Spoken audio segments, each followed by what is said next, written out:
Bavandimwe mukurikiye ibyigisho turabasuhuje, Imana ibahe umugisha. N'ubundi tubahaye ikaze muri bino byigisho bitubwira uko ibyahishuwe byigaragarije cyangwa se Imana yari yabiteguye mu gitabo cy'Itangiriro. Igitabo cy'Itangiriro ni cyiza cyane kuko ikibazo cyose umuntu yagira muri Bibiliya abasha kubonera igisubizo cyacyo mu gitabo cy'Itangiriro. Rero abo twabanye mu byigisho byatambutse tubashimiye ko mwakomeje kubikurikira, ndetse n'ubundi turacyakomeje ibi byigisho by'uruhererekerane seri bitwereka ukuntu ibyahishuwe byigaragaza mu Itangiriro. Imana ibahe umugisha. Twabonye ibyigisho byinshi. Ku muntu utarabashije gukurikira ibyigisho, iki akaba cyo cyambere urebye, twakurarikira kureba ibyabanje, kuko ibyabanje birimo n'ubundi ibyo turi buhereho dukomeza muri bino byigisho. Buri cyigisho kiba ari igipfundura ibindi bintu aho byagiye tubicumbikira. Rero turaguha ikaze kandi tukurarikira kugira ngo ukomeze ukurikire n'ibindi byigisho byatambutse kugira ngo ubashe gusobanukirwa neza aho tugeze muri kano kanya.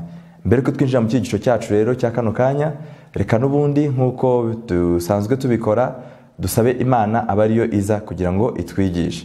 Reka duce bugufi maze dusenga Imana. Mana yacu, Mana igira neza, Uwiteka nyagora ku ngoma, turagushimiye cyane, izina ryawe rihabwa icyubahiro. Tugushimiye yuko ari waduteguriye ibi byigisho. Turakwinginze kugira ngo uze ubitwigishe.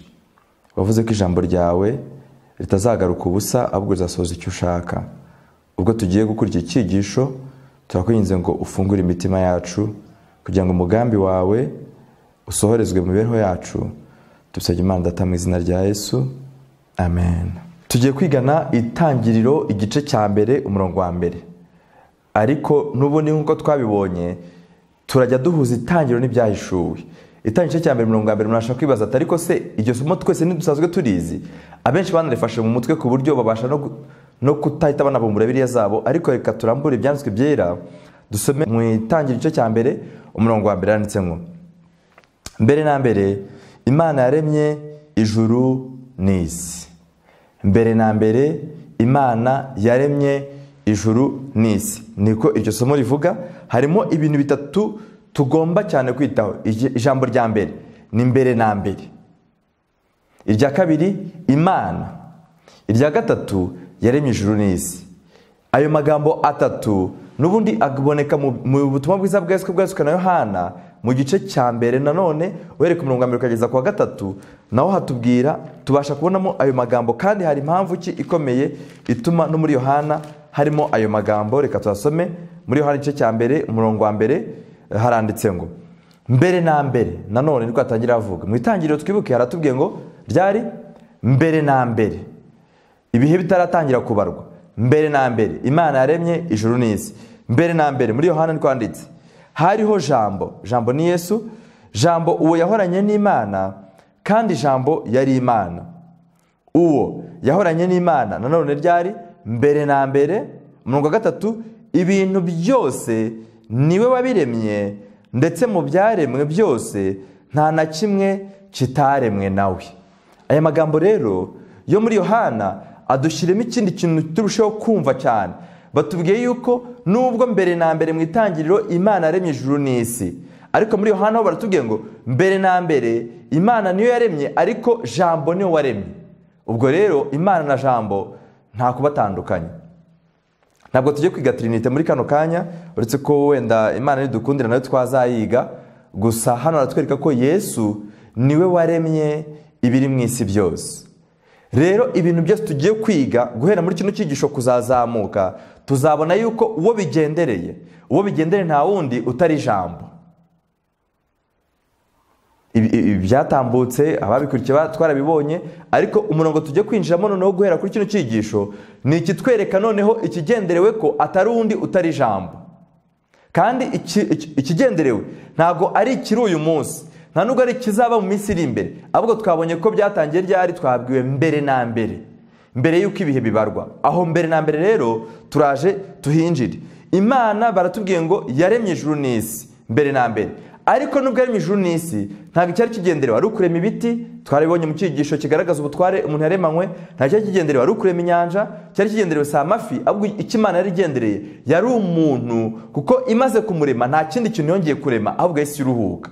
bigaragaza yuko icyo yifuzaga noneho cyari kimaze gusohozwa, cyari kimaze kuzura. Mu yandi magambo, urukundo Imana idukunda ni rwatumye ibintu byose bibanza kubaho bigendereye njye namwe.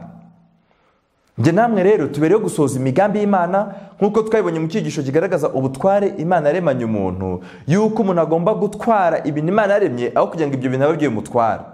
Nubwo muri ino minsi twabonye yuko abantu basigaye batwawe n'imbaraga z'umwijima kuruta ko aribo bazitegeka, kandi na Kayini Imana rero yamubwiye yuko ibyaha biri kwitugatira imbere y'urugi rw'umutima abasha kubitegeka.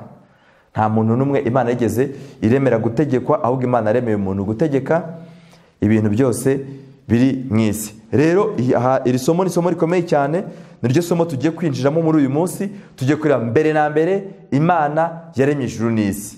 Mbere na mbere Imana yaremye ijuru n'isi, imaze kubirema. Icyakora nk'uko tubibonye, nta kintu kimwe kiri mu isi kitaremwe na Yesu, ariko Yesu yafashe ibintu byose abyegurira umuntu.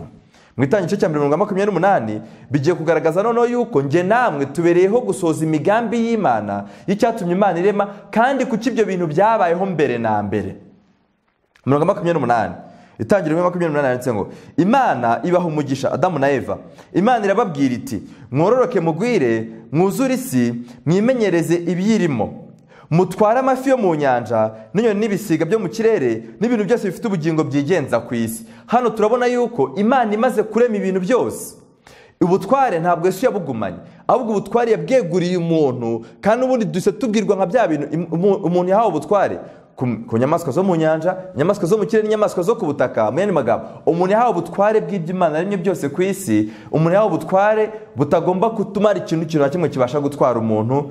Nubwo nk'uko twabibonye ibintu byacuramye kubwo kwanga Yesu, abantu basigaye batwawe n'ibintu, batwawe n'imbaraga z'umwijima kuruta gutwara ibyo Imana yaremye. Ubutware Imana yaremanye umuntu rero, haje kuba ikibazo mu Itangiriro cya 3. Ubutware umuntu arabwamburwa. Mu Itangiriro cya 3 haranditse ngo inzoka yoshya Eva. Inzoka yarushaga uburiganya inyamaswa zo mu ishyamba zose Uwiteka Imana yaremye. Ibaza uwo mugore iti, ni ukuri ko Imana yaravuze iti ntimuzarye ku giti cyose cyo muri iyi ngobyi? Ntabwo ko ariko Imana yari yaravuze, ahubwo mwumva ukuntu Imana yaravuze mu Itangiriro 2:16. Uwiteka Imana iramutegeka iti, ku giti cyose cyo muri iyi ngobyi ujye urya imbuto zacyo uko ushaka. Iri somo ryo tuzarigarukaho cyane, tuzaryiga mu buryo bwihariye. Itangiriro 2:16 tukatube turizigamye, tuzaryiga turebe nanone irindi tegeko Imana yahaye umuntu isa n'imuha uburenganzira ku bintu byose yaremye. Ariko Satani we mwumve agiye kuzana uburiganya, aravuga ati, ni koko Uwiteka Imana yaravuze iti ntimuzarye ku giti cyose cyo muri iyi ngobyi? Uwo mugore arayisubiza ati, imbuto z'ibiti byose byo muri iyi ngobyi twemererwa kuzirya, keretse imbuto z'igiti kiri hagati y'ingobyi nizo Imana tubwira iti ntimuzaziryeho, ntimuzazikoreho, mutazapfa. Urumva yuko inzoka yaje kwambura umuntu ubutware ikoresheje uburiganya. Bavandimwe, ndagiye mbabwire yuko muri kino gihe cy'iminsi imeruka, icyaha gikomeye cyitwa uburiganya, cyangwa se trike ya Satani yitwa uburiganya, niyo azifashisha kugira ngo agusha abantu, ndetse biravuga ngo azagusha n'intore niba bigenza gute, niba bishoboka. Satani azakoresha uburiganya, Satani azagoreka ijambo ry'Imana, Satani azafata ibintu Imana yavuze abigobekemo akantu gatuma umuntu yumva ari byo, kandi mu by'ukuri ibyo ari kuvuga atari byo. Agendereye iki? Nk'uko twabibonye, ubutware Imana yari yararemye yari yarabushyize mu maboko y'umuntu, ariko umuntu muri kino gihe mu Itangiriro 3 nibwo umuntu yabutakazaga. Imana ishimwe yuko yaciye inzira y'uburyo umuntu agomba kongera gusubizwa ubutware. Adamu na Eva bamaze kwemera nyine Satani, bariye kuri kino giti. Mwese murabizi, ntabwo ushaka gutinda kuri amateka cyane. Bamaze kujya kuri kino giti, Bibiliya itubwira yuko bahise bamburwa ubutware. Ubutware bari bafite bahise babwamburwa. Ubwo butware buhabwa umutware w'ikibi, ari we nyine Satani washakaga kugabana isi. Muri Luka igice cya 4 niko atubwira, niwe wari usigaye ari umutware w'iyi si. Luka igice cya 4 umurongo wa 5 wa 6. Yesu ageragezwa na Satani. Reka twumve uwari usigaye ari umutware w'iyi si. Haranditse ngo umwanzi aramuzamura, amwereka ubwami bwose bwo mu isi mu kanya gato. 6 aramubwira ati, ndaguha ubutware bwose n'ikuzo ryabwo, kuko ari njye wagenje gute? Ari njye wabugabanye, kandi mbugabira uwo nshaka wese. ubutware Imana imaze kurema ibintu byose nk'uko twabibwiye mu Itangiriro 28 yafashe ubutware bwabyo. Yesu ntiyabugumana, ahubwo yifuza ko njye namwe ari twe twagira ubwo butware. Twabonye ko twe ubutware dufite si ubwo gutegeka amafi, kuko ntabwo tugifite ubushobozi bwo kuyavugisha. Adamu we yari abufite. Ntabwo dufite ubushobozi bwo kuba twabwira imbwa, inyoni n'ibisiga, ahubwo twabonye ko twe dufite ubutware ku zindi nyamaswa zituruka bene aho hantu. Izo nyamaswa twarazibonye: ubutware bwa Amerika, ubutware bwa Roma, ndetse n'imbaraga zose z'umwijima za Satani mu buryo bwose zikoreramo, nk'uko Bibiliya ivuga yuko imyuka yose idaturuka ku Mana, ahubwo hari n'indi myuka. Mu Byahishuwe 18 bavuze ko ihishwe ahantu ho mu ijuru, ni muri Babuloni. Ibyo tuzagira igihe cyo kubireba muri bino byigisho. None bavandimwe, Luka 4 Yesu yaraje mu isi yambaye umubiri, tubonye yuko bisa naho nta muntu wari ugisigaranye ubutware ku bintu Imana yaremye cyangwa se ku bintu byose byo mu isi, ahubwo ubutware Satani wari bufite. Kandi avuga ijambo rikomeye abwira Yesu ati, njyewe ubu butware mbugabira ngenza gute uwo nshaka. Atari ubutware bugana mu gukora ibyo Imana ishaka, ahubwo ni ubutware bugana mu kurwanya ibyo Imana igenza gute ishaka. Umutego yifuzaga kugushamo Yesu, natwe n'uyu munsi yifuza kutugushamo. Satani arifuza yuko abantu bakore ibyangwa n'Uwiteka, maze yangiza akababeshesha ibiyitwa ubutware ku by'ukuri bitari ubutware. Imana ishimwe yuko ku iherezo ry'urugamba Yesu yasigaye yaramwatse ubwo butware. Twarabonye muri Matayo 28 Yesu yavuze ati, nahawe ubutware mu ijuru no mu isi. Haleluya! Yesu niwe usigaye ufite ubwo butware, ntabwo Satani agifite ubwo butware, nubwo abeshya abantu ko abufite. Nubwo abeshya abantu ko abufite. Ukuntu intambara yatangiye rero, ari naho nababwiye yuko tugiye kwinjira no mu bibisa naho isi ndabizi ndi kuvuga ijambo intambara, abantu bashobora kubikemanga. Isi ntabwo ishaka icyitwa intambara, irashaka icyitwa amahoro, umudendezo, ubumwe n'ubwiyunge, umudendezo w'umutimanama, umudendezo w'idini n'ibindi. Mbese ibintu biri aho ubwo abantu bazaba bivugira gusa ngo ni amahoro, ni amahoro, nta kibi kiriho. Uretse ko Bibiliya yavuze ngo icyo gihe nibwo hazabaho kurimbuka guteye ubwoba, abantu bazatungurwa. Ijambo ry'Imana ritwereka ko byo intambara iriho yatangiye mu Itangiriro cya 3, ariko tureka turebe isano ikomeye cyane iri muri iyi ntambara. Gukora icyaha na Eva ntabwo batakaje ubutware gusa, ahubwo Bibiliya itubwira ikindi kintu gikomeye bari bafite. Nifuza kugira ngo n'ubundi muri bino byigisho tubihuze, tubashe kubireba maze dusobanukirwe neza ikintu gikomeye cyane Imana twifuzaho, kandi tunumve n'ubukene dufite bw'ikintu umuntu yatakaje. Itangiriro 2:25 reka tubashe tumenye n'icyo Adamu yari afite Imana imurema. Itangiriro 2:25, kandi uwo mugabo n'umugore we bombi bari bambaye ubusa ntibakorwe n'isoni. Imana ibarema mbere y'icyaha. Bibiliya tubwiye ngo bari bambaye ubusa ntibakorwe n'isoni.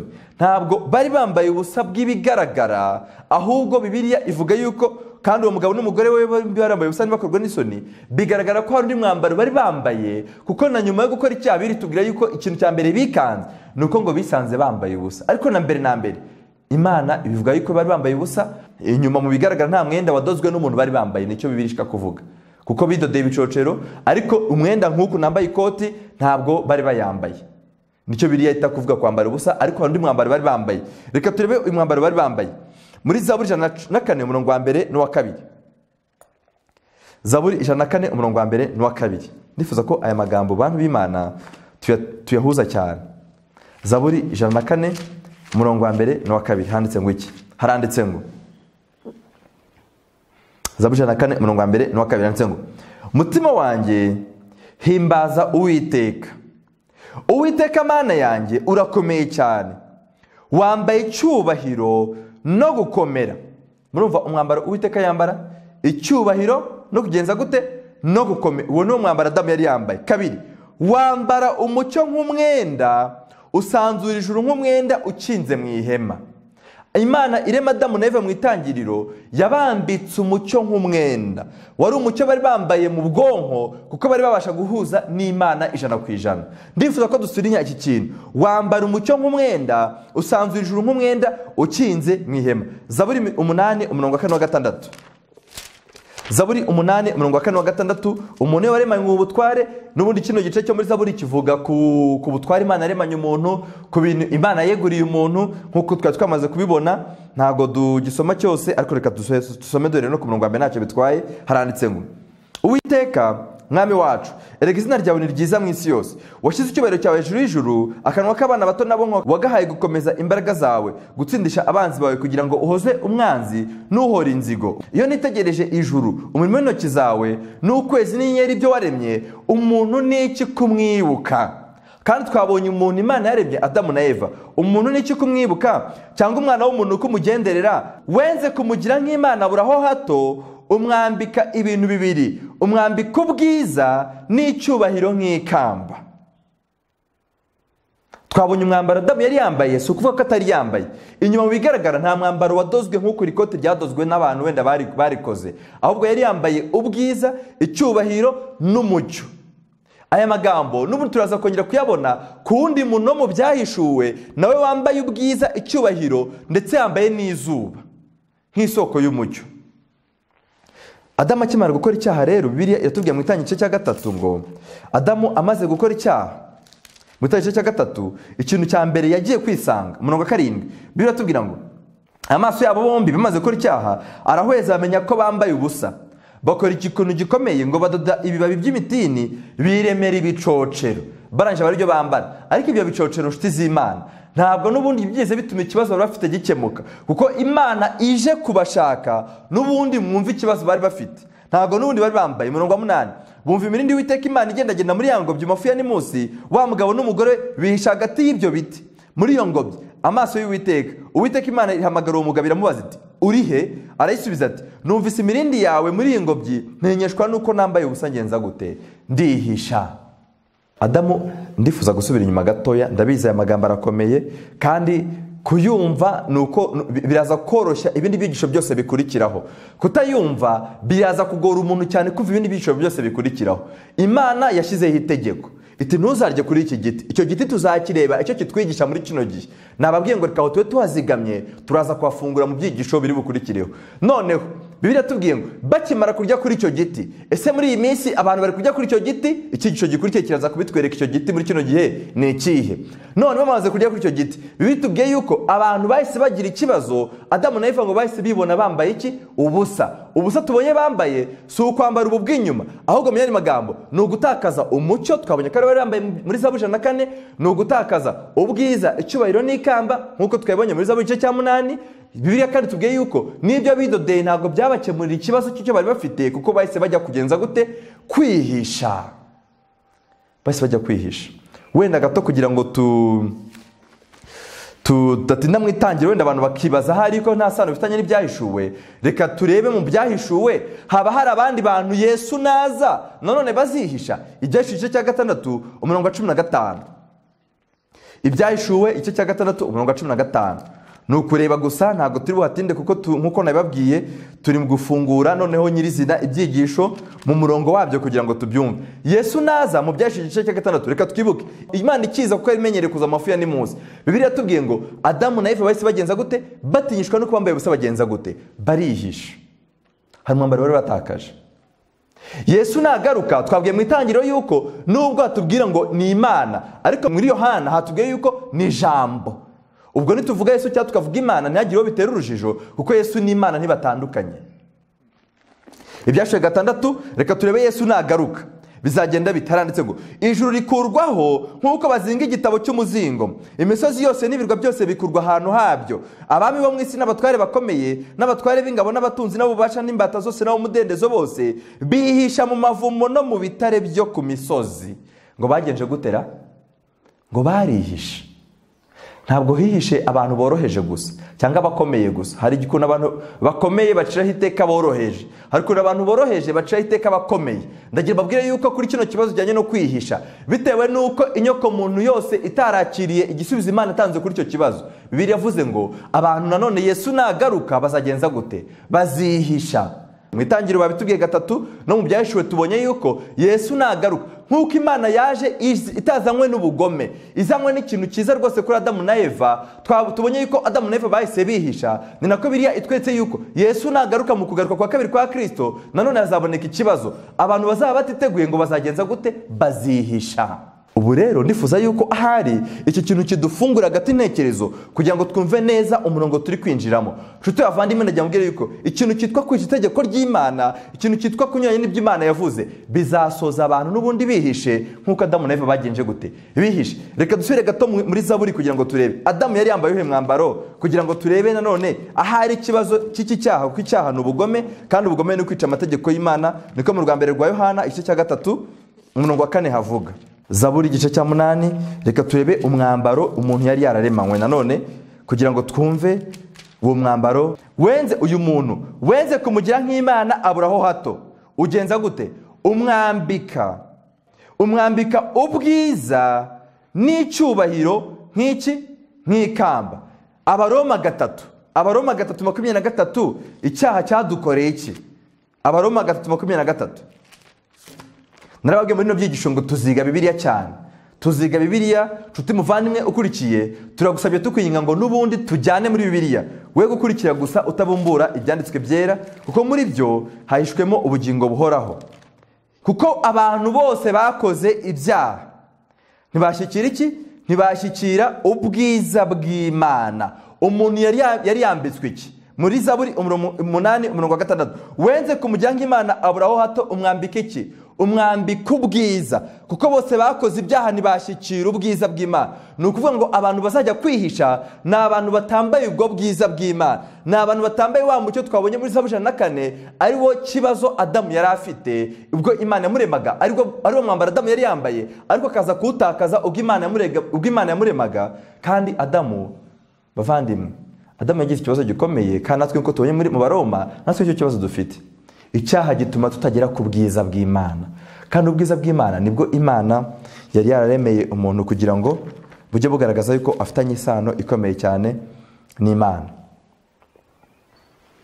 Adamu akimara gukora icyaha, ndi usubira inyuma gato kugira ngo tubyumve neza. Imana iri mu muntu yamuremanye ubutware. Ubwo butware Satani abugabana kubera iki? Kubera icyaha Adamu na Eva bakoze, nkuko twabibonye, kandi natwe twari turi muri Adamu, niko ijambo ry'Imana ritubwira. Nyuma yaho Yesu aje yambaye umubiri, twabonye ko Satani yihamirije yuko afite ubutware, kandi ubwo butware yabugabanye. Twabonye ingaruka y'ubwo butware, ingaruka yo gutakaza ubwo butware. Twabonye yuko nuko umuntu yahise yambara ubusa, umuntu yiremera ibicocero. Amaze kwemera ibicocero ntibyakemuye ikibazo n'ubundi yari afite, kuko Imana ije yarihishe ko n'ubundi ibyo bicocero ntabwo byamukemura ikibazo. Yakomeje kwambara ubusa. Niki bishaka kutwigisha? Reka turebe ikibazo cyabaye mu itangiriro. Adamu na Eva bakimara gukora icyaha, ikibazo cya mbere nuko nibwo habonetse ukutumvikana kwa mbere, sibyo? Kuko umurongo wa 11, itangiriro 11, Imana ibaza Adamu iti, ninde wakubwiye ko wambaye ubusa? Wari kuri cya giti nakubuje kuryaho? Agiye gusubiza Imana isubiza ati, umugore wampaye ngo tubane niwe wabaye nyirabayazana. Ubwo urumva habonetse kugeza gute? Kutumvikana hagati y'umugore n'umugabo. Icya kabiri, ninde waremye ubwoba? Ubwoba bwaje mu isi, abantu bafite ubwoba, kandi mu byahishuwe abantu bazagira ubwoba. Bibiliya tubwira ngo muri Mateyo 24, abantu bazagushwa igihumure, abantu bazagira ubwoba bitewe no kwibwira igenda kugenza gute no kubaho. Murumva inkomoko y'ubwoba, inkomoko yo kutumvikana, inkomoko yo gushinjanya ni iyihe? Ni icyaha, ni kwica amategeko y'Imana. Niyo yabaye inkomoko mu itangiriro, ni nayo nkomoko uyu munsi. None kambabazi, uyu munsi abantu barashaka gukemura amakimbirane, abantu bashaka gukemura ikibazo cy'ubwoba, ihungabana. Hari ibiganiro, hari n'ibigo bishinzwe rwose kurwana n'ihungabana. Si uko rwose abantu babyize guhangana n'ihungabana ndi gusuzugura ubumenyi bwabo, oya, mwarabyize kandi ni byiza, bifite nabo bifasha.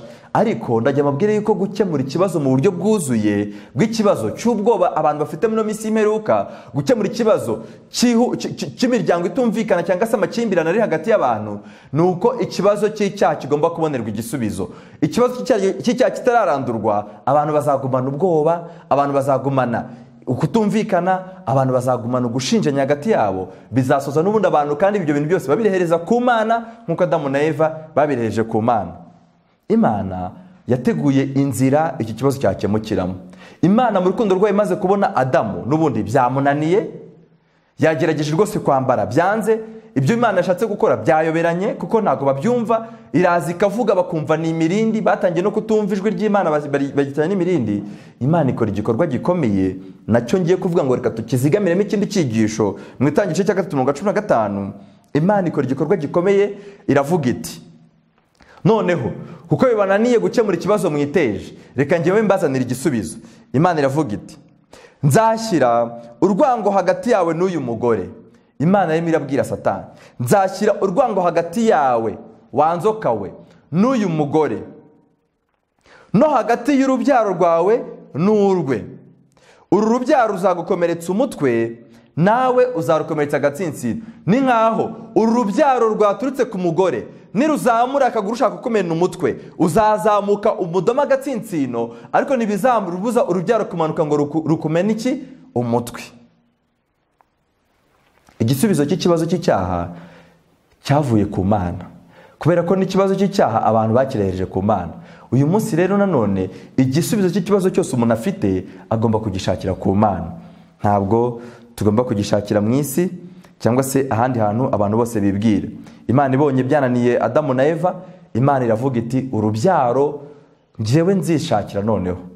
Urubyaro ruturutse ku mugore, ntabwo bibwiwe Adamu ngo urubyaro ruvuye ku mugabo, ahubwo Imana ivuze ngo urubyaro ruvuye ku mugore. Kubera iki? Kuko Imana yashakaga cyane kurenguriza ku muntu wabyawe n'umugore. Bibiliya ivuga n'umwe. Iyo Bibiliya iri kuvuga amateka y'abakiranutsi, twarabyize mu cyigisho kigaragaza urubyaro rw'abakiranutsi, muzakirebe abakurikiye. Twabonye ko urubyaro rw'abakiranutsi kuva kuri Adamu bavuze Adamu nk'umugabo, bakomeza kuri Seti nk'umugabo, bamanuka kuri Enoshi nk'umugabo, Kenani nk'umugabo, Mahaleli nk'umugabo, turamanuka urwo rubyaro. Iyo ugiye mu butumwa bwiza bweswe bwanditswe na Matayo igice cya mbere, tubona yuko muri Bibiliya havuzwemo abagore batatu bonyine kubera impamvu nabwo. Ariko iyo usomye mu butumwa bwiza bweswe bwanditswe na Matayo igice cya mbere, bavuga amazina y'abasekuruza ba Yesu.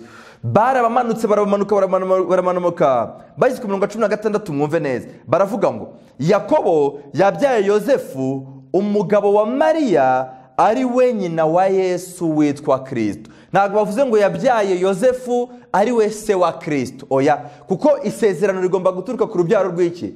Rw'umugore. Ndagira ngo mbabwire yuko hano harimo ipfundo rikomeye tugiye guhita duza n'ibyahishuwe. Intambara igomba gushingira hagati y'inzoka n'urubyaro rw'umugore, no hagati y'abazakomoka n'ubundi ku rubyaro rw'umugore no ku rubyaro rw'inzoka. Muri Matayo 1:26, kuba Imana yaravuze ngo hagati y'urubyaro rw'uyu mugore, kuba Imana yaravuze umugore nuko yarengurizaga kuri Kristo.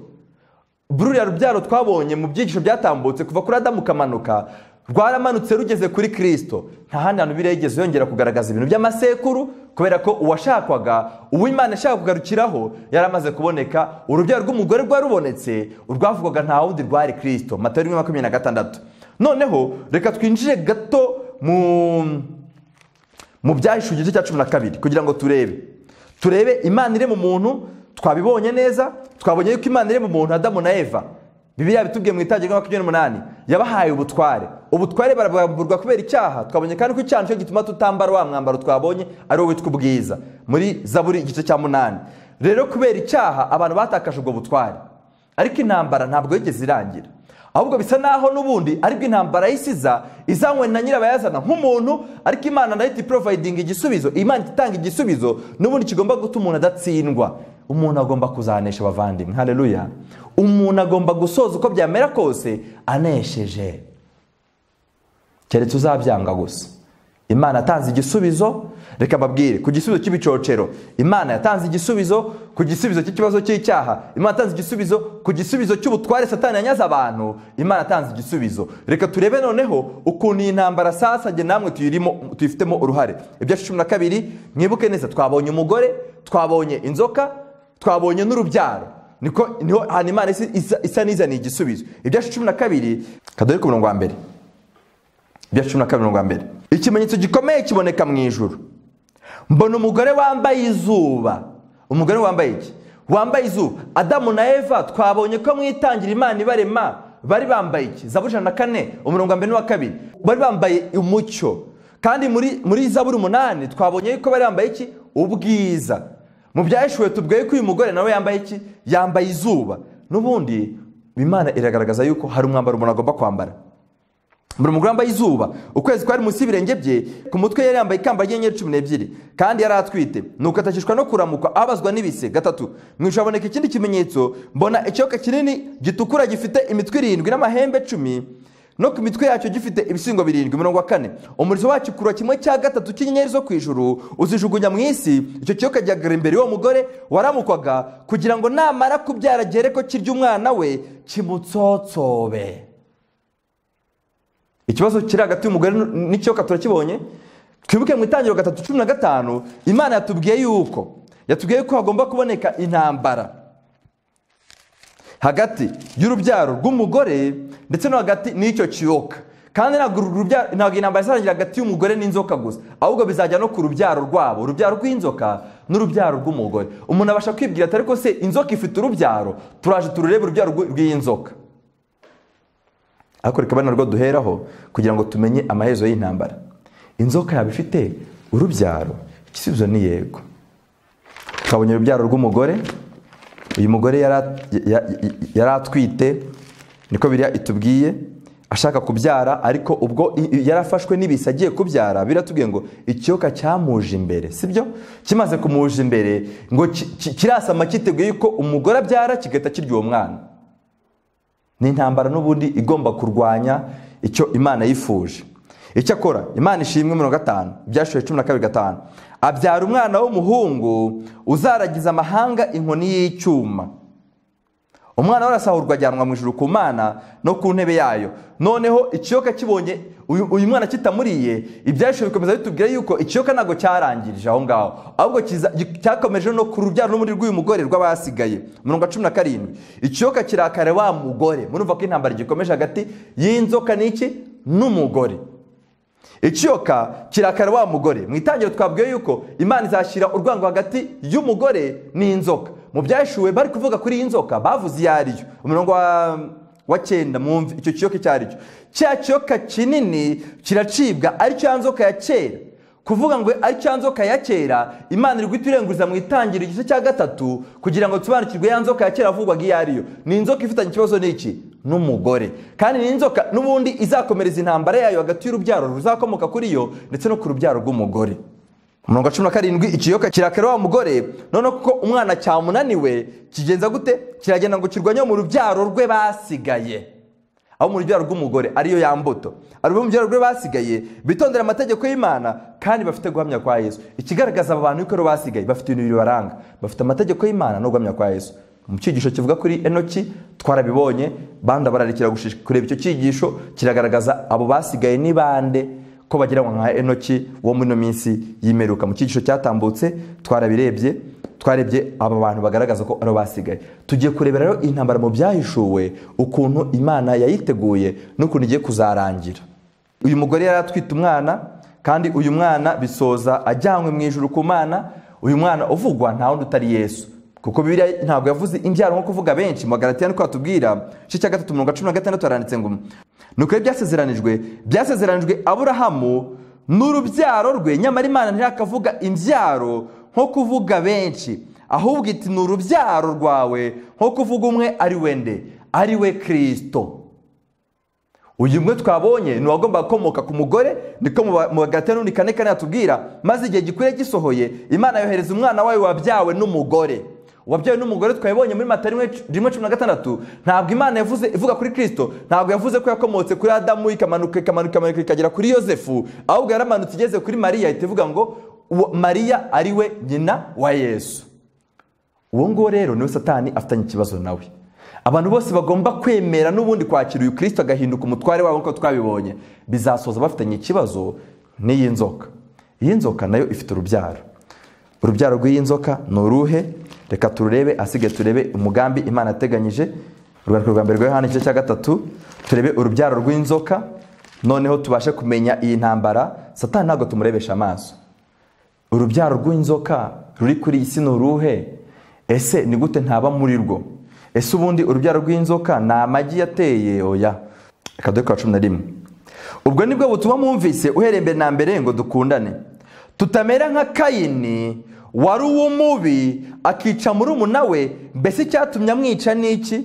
Nuko ingeso ze zari mbi, naho iza murumuna we zikaba nziza. Abakomoka ku rubyaro rwa Kristo bafite ingeso nziza. Abakomoka ku rubyaro rw'umubi ari Satani n'abafite ingeso mbi. Murumva yuko Satani afite urubyaro. Urubyaro rw'abakomoka kuri Satani ni uruhe? Cyangwa ku mubi cyangwa ku nzoka?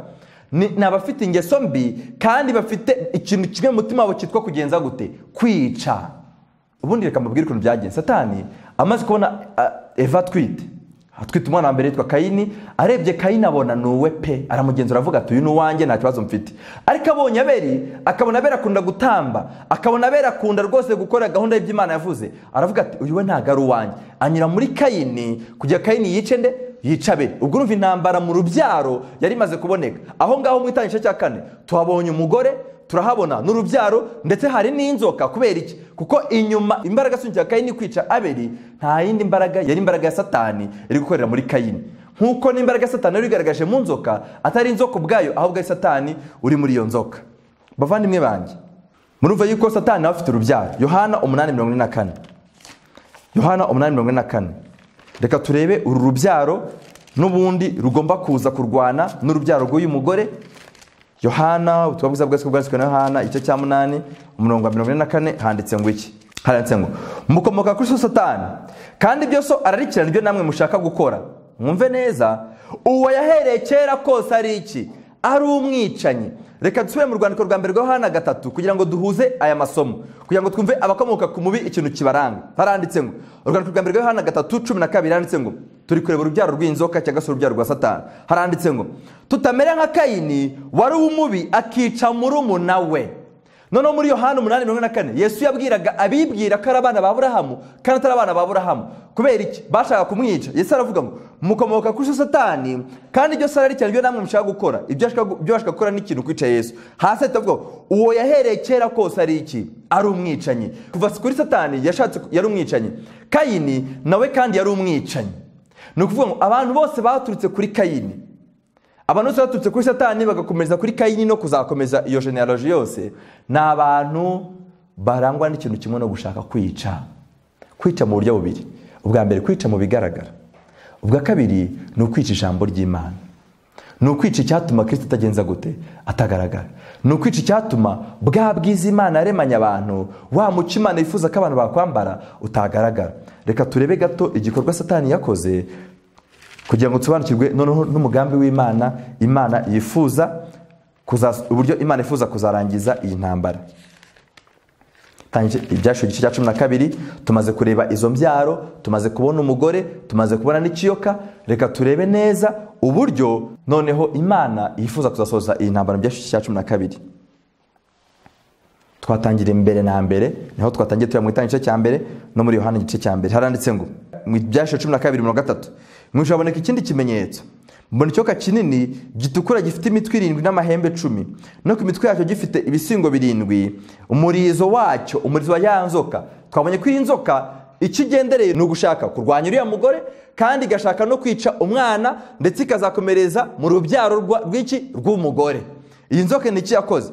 Umurizo w'icyo kiyoka ariyo nzoka cyera twamaze na Satani, ngo wakuriye 1/3 cy'inyenyeri zo kwijuru. Wabanje guteza ikibazo mu ijuru, uza n'ubundi gukomereza ku isi. Imana kuko yabonye yuko intambara itangiye mu ijuru, yifuje ko n'ubundi intambara arangizwa mu isi, kugira igaragaze yuko n'ubundi ibintu byawe bishoboka, kandi byashoborwa n'icyaremwe kiri hasi cyane y'ibyaremwe bikomeye byananiwe uwo mugambi w'Imana. Yakuriye inyenyeri zo mu ijuru, 1/3 cy'inyenyeri zo mu ijuru. Mu ijuru haba inyenyeri zingahe? Nta muntu umubasha kuzibara. Ibyashuwe igice cya 5:11 hagaragaza yuko mu ijuru ari inyenyeri nyinshi cyane. Hagaragaza yuko inyenyeri n'abamarayika. Haranditse ngo ndareba numva ijwi ry'abamarayika benshi bagose ya ntebe na bya bizima n'abakuru, umubare wabo wari inzovu, inshuro inzovu n'uduhumbi n'agahumbagiza. Murumva umubare nta muntu abasha kubara. Satani mu ijuru igikorwa cya mbere banje gukora ni uko yigaruriye abamarayika babi. Abari abamarayika beza icyo gihe, abamanuye mu ijuru baje mu isi banuka abamarayika babi. Abanza guteza ikibazo mu ijuru, aza no kugikomereza hehe? No kugikomeza mu isi. Imana yirifuza noneho kugenza gute? Gukemura ikibazo mu isi, abantu bakazasoza bagiye mu ijuru. Reka turebe Imana yifuza gukemura icyo kibazo ikintu yakoze. Imana yifuza gusubiza ibintu byose ku murongo uhereye kuri iyo ntambara y'uburyo intambara yatangiye. Imana ijya gushyira ishyanga nk'abantu noneho bitwa urubyaro rw'umugore. Urubyaro rw'umugore, umugore mu bantu zashanye itorero. Imana yahereye kuri Aburahamu. Kuri Aburahamu kubera iki? Nuko ari Imana yagomba kwigaragariza mu noneho kugira ngo igire ishyanga. Igire ishyanga cyangwa se igire ubwoko, igire abantu benshi. Isi mu itangisho cya 15 Imana ihamagara Aburahamu, n'ubundi yamubwiye ikintu gisa na cya kintu cyabaye mu byasho cya 12. Twabwiwe neza yuko urubyaro rw'inzoka kuva kuri Kayini umubi n'abantu Yesu yasanze mu isi muri Yohana 8 nabo yabonye yuko bose bari babi. Imana twabonye yuko yagaragaje urwo rubyaro rwa Kayini, ariko Imana ifite urubyaro rukomoka ku mugore rurangwa n'ibintu bibiri: kumvira amategeko y'Imana, ukajya no guhamya kwa Yesu. Guhamya kwa Yesu ni umwuka w'ubuhanuzi, ibyo twarabyize ndetse tuzakomeza kugenda tubigarukaho mu byigisho mu buryo bumwe cyangwa ubundi. Itangiriro 15 Imana irifuza gusubiza ibintu ku murongo. Haranditse ngo nk'ishyanga. Noneho ni iki Imana ifuza kuri iryo shyanga? Haranditse ngo Itangiriro 15, nababwiye ko tuzahuza itangiriro n'ibyahishuwe, kamere kwa mbere ndatinda kwa 5. Hanyuma y'ibyo ijambo ry'Uwiteka riza kuri Aburahamu mwiyerekwa riti: Aburahamu, witinya, ni ngenga igukingira, uzagarirwa ingorane ikomeye cyane. Aburahamu aramubaza ati: Mwami Uwiteka, uzangorera iki ko ngenda ndi incike, kandi uzazungura urugo rwanjye ari Eliyazari umunyadamasiko? Ati: urumva ko Aburahamu yari afite ikibazo cy'urubyaro, ko mbona nta rubyaro mfite, kandi akaba ari njye ufite iryo sezerano. Bagalatiya babitubwiye. Aburahamu abwira Uwiteka ati: dore nta rubyaro wampaye, kandi wavukiye mu rugo rwanjye azaragwa ibyanjye. Aburahamu afite ikibazo cy'urubyaro, si ikibazo cy'amatungo, si ikibazo cy'ibindi, afite ikibazo cy'urubyaro, kubera ko bigaragara ko n'ubundi intambara agomba gukomerezwa mu rubyaro. Umurongo wa 4, maze ijambo ry'Uwiteka riza kuri Aburahamu riti: uwo si uzaragwa ibyawe, ahubwo uzakomoka mu rukigi rwawe ni uzabiragwa. Mu Bagalatiya bamutubwiye ni Kristo. Aramusohokana. Uwiteka asohokanye Aburahamu amukorera iki? Aramubwira ati: rara murebe ijuru, ubare inyenyeri niba ubasha kuzibara. Ati: urubyaro rwawe niko ruzagenza gute? Ruzangana. Umurongo wa 6, nuko Aburahamu yizera Uwiteka, Uwiteka ahitamuhanira no kugenza gute? No gukiranuka. Niyo mpamvu Aburahamu yitwa sekuruza w'abizera. Aburahamu akireba inyenyeri mu ijuru abona ntiyabasha kugenza gute? Kuzibara. Katwibuke iyi Rusuferi cyangwa Satani ikiyoka mu byasho 12 kigiye kumanura inyenyeri mu ijuru, twavuga ko cyamanura inyenyeri 1/3 cy'inyenyeri zari mu ijuru, yabasha kuzibara ni 1/3 cy'inyenyeri zitabarika, ko byashoye 5 batubwiye. Imana rero ibwira Aburahamu urubyaro rwe ruko ruzaba rumeze nk'inyenyeri, yari iri kurenguza ku kindi kintu gikomeye. Ntabwo byagarukiye aho ngaho gusa, ahubwo mu itangiriro cya 22 Aburahamu yaje kubyara. Amaze kubyara bya Isaka, ariko yibwira ko ari we rubyaro, ariko urubyaro rwari rurenze uwo Isaka. Icyakora rwari Isaka yashushanyaga, ariko rwari rurenze cyane Isaka, nkuko twabonye rwavugaga kuri Kristo. 22:15 Imana imuhigerageza kugira ngo irebe ko yizera Uwiteka koko. Turacyari ku rubyaro, kugira ngo turebe nge namwe turi urubyaro gute, cyangwa tukaba urubyaro gute, twabagaze mu mugabane wa Kristo, tukaba atari mu rubyaro rwa Kristo, ni urubyaro rw'umubi.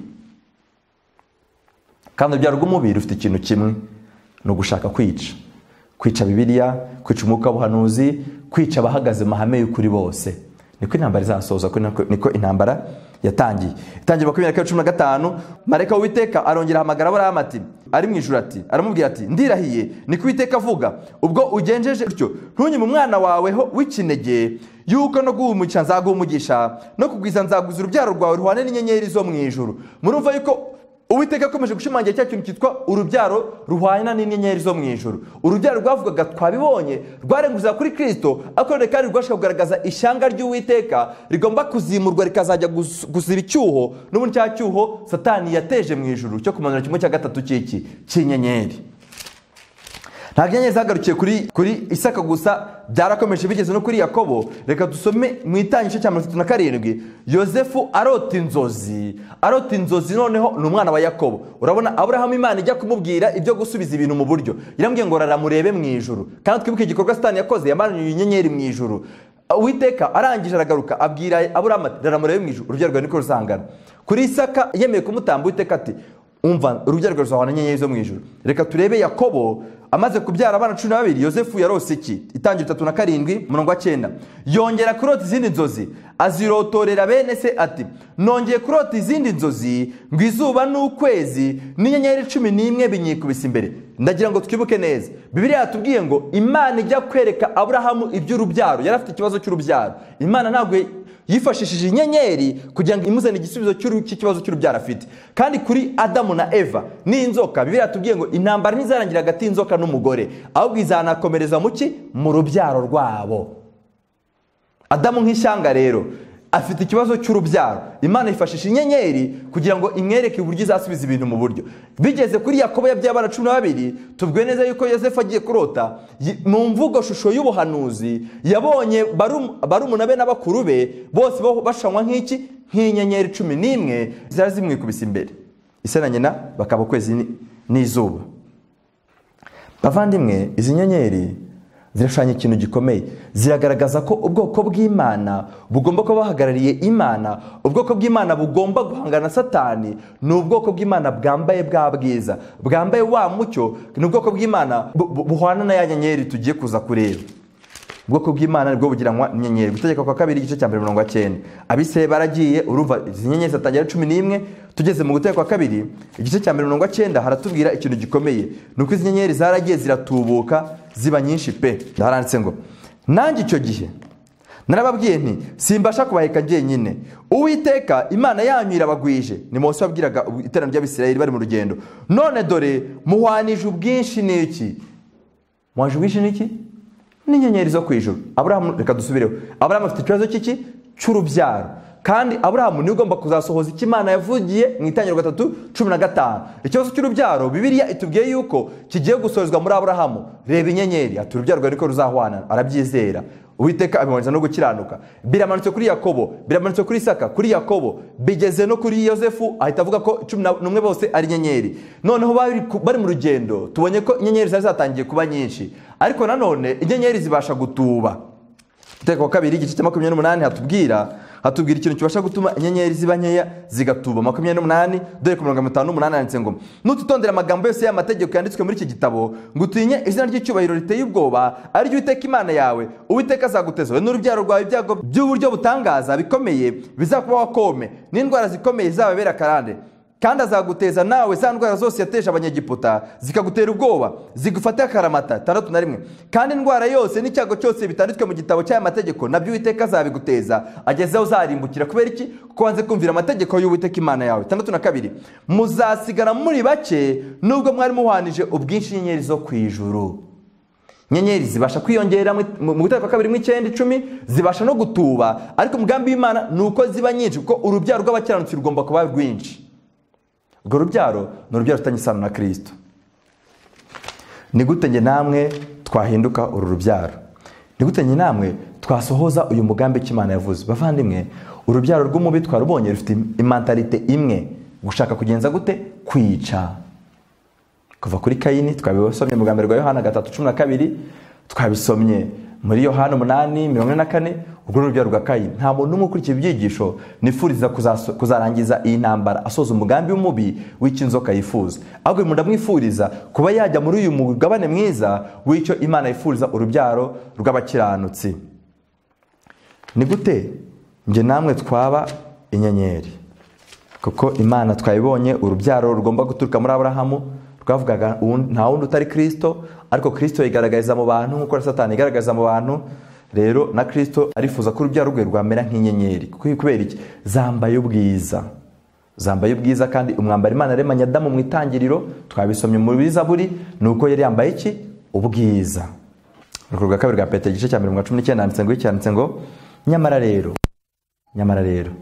dufite ijambo ryahanuwe rirushaho gukomera, kandi muzaba mukoze neza nimuryitaho. Amen. Dufite ijambo ryahanuwe kandi ngo tuzaba dukoze neza nituryitaho. Iri jambo umunsi ku munsi rigenda rikomera. Kubera iki? Kuko rimeze nk'itabaza rimurikira ahacuze umwijima, rigakesha ijoro, rikagezaho inyenyeri yo mu ruturuturu izabandura mu mitima yanyu. Haleluya. Imana igaragaje ko twebwe abantu nitwita ku ijambo ryayo, inyenyeri, ya nyenyeri yo mu ruturuturu twabwiwe izamera nk'urubyaro rwa Aburahamu, izagera ubwo ibandura mu mitima y'abantu ahubwo bahinduke iki? Bahinduke inyenyeri. Inyenyeri yo mu ruturuturu nta wundi utari Kristo. Mu Byahishwe 22:16 niko handitse ngo njyewe Yesu ntumye marayika wanjye guhamiza mwebwe ibyo kubw'amatorero, ninjye gisizi cya Dawidi n'umwuzukuruza we, kandi ninjye nyenyeri yaka ya hehe yo mu ruturuturu. Umugore yari yambaye iki? Yari yambaye ubwiza, yari yambaye izuba, niko twabwiwe, kugira ngo natwe duhinduke urubyaro rwa Kristo. Nuko twabibonye ko kuva kuri Adamu nk'ishyanga, nuko natwe tugomba kwambara iki? Tugomba kwambara natwe ubwo bwiza. Ubwo bwiza nta wundi tuzabukomoraho ni Kristo. Binyuze mu buhe buryo? Ni ukwita ku ijambo rye umunsi ku munsi rishoboka kugenda rigenza gute? Rikomera. Nibwo tuzahinduka urubyaro rugiye guhangana n'iki? N'ikiyoka. Kabonye ko byasho 12:17 ikiyoka ntago kigifitanye ikibazo n'umugore gusa, ahubwo gifitanye ikibazo n'umugore, ariko byigaragaza mu ki? mu rubyaro rwe rw'abagenje gute, rw'abasigaye. Urubyaro turarubonye kuva kuri Aburahamu ukagera mu byahishuwe, ni urubyaro rw'abita ku ijambo ry'Uwiteka kandi basubiza ibintu mu buryo. Bavandimwe, Imana irifuza yuko urubyaro rwagwira cyane uko twabibonye, rukazajya guza ibicyuho n'ubundi Satani yateje mu ijuru. Ubutumwa bwiza bwanditse muri Daniyeli igice cya 12 umurongo wa 3 wanditse ngo iki? Turi kureba ni gute twahinduka inyenyeri. Cyambere turakibonye, muzaba mugize neza n'umugenza gute, nimwita kuri iri jambo. Ryarahanuwe kandi umunsi ku munsi rimwe rirushaho kugenda rikomera, ntabwo rirushaho kugenda risubira inyuma, ntabwo rirushaho kugenda ritakaza imbaraga, ahubwo umunsi ku munsi iri jambo rimwe rirushaho kugenda rikomera. Muzaba mugize neza n'umugenza gute, nimuryitaho. Daniyeli 12 umurongo wa 3 wanditse ngo iki? Turi kureba niki cyatuma duhinduka inyenyeri. Abantu nibo bantu Imana yavuze bazahinduka inyenyeri. 12 umurongo wa 3 Daniyeli yanditse ngo kandi abanyabwenge bazarabagirana nk'umucyo wo mu isanzure ry'ijuru, n'abahinduriye benshi ku bukiranutsi. Haleluya! N'abahinduriye benshi ku bukiranutsi ngo bazagenza gute? Bazaka nk'inyenyeri iteka ryose. Imana irifuza yuko n'ubundi icyifuzo yari ifite kuva mu itangiriro ikagikomereza kuri Aburahamu, ndetse no tubonye no mu byahishuwe aho urugamba rugomba kuzarangirira, bagomba kuba ari abantu bize ibyanditswe byera bakabyitaho kugeza ubwo inyenyeri bandura mitima yabo. Inyenyeri twayibonye mu byahishuwe 22 nta wundi utari Kristo Yesu. Uyu Kristo nawe Imana yazanye kugira ngo akemure ikibazo cyo mu itangiriro Adamu n'ubundi yari afite. Imana irifuza ko rero twaziba icyo cyuho muri icyo gihe cy'umwijima, muri icyo gihe giteye ubwoba isi irimo yinjiramo, muri iki gihe cy'intambara ikomeye aho ikiyoka kigiye guhangana n'umugore byigaragariza mu rubyaro. Imana irifuza yuko urubyaro ruzaba ruhagaze, ni urubyaro ruguhindurira abantu ku bukiranutsi, ni urubyaro rwita ku byanditswe umunsi ku munsi birushaho kugenda bigenza gute, bikomera. Bavandimwe banjye, Imana iturarikiye kugira ngo twite ku byanditswe byera birushaho kugenza gute, kurushaho gukomera. Umunsi ku munsi ibyanditswe byera birushaho gukomera. Nibona bidakomera muri wowe, si ikibazo cy'ibyanditswe bidakomeye, ahubwo ni ikibazo cyawe utari kugenza gute, utari kubyitaho. Imana idufashe kugira ngo twite ku ijambo ryayo umunsi ku munsi rikomera, kandi nyuma yo kuryitaho turabwiye ngo duhindure n'abandi bantu benshi kugenza gute, kugukiranuka. Twinjire mu murimo w'Imana wo kugira ngo abantu be kuguma mu mwijima, ahubwo uko duhindura abantu kugukiranuka niko Imana izaduhindura iyo nyenyeri uko twayibonye. Iyo nyenyeri ni ugusa nka Kristo kugira ngo n'ubundi duhinduke rwa rubyaro ko twabwiye ko ntabwo ari abantu benshi, ahubwo urubyaro rwavugaga rumwe ari we Kristo. Niwe cyitegererezo rero, niwe duhamagarirwa gusa nawe. Yesu ajya kuvukira mu isi, abanyabwenge ikintu cyabayoboye ijambo ry'Imana cyitubwiye ngo niki? Ni inyenyeri. Natwe nicyo kintu Imana yifuza ko mu minsi imperuka tuyobora abantu kuri Kristo ari gukiranuka, ariko natwe ubwacu twabanje kwita ku ijambo rye umunsi ku munsi cyo gukomera.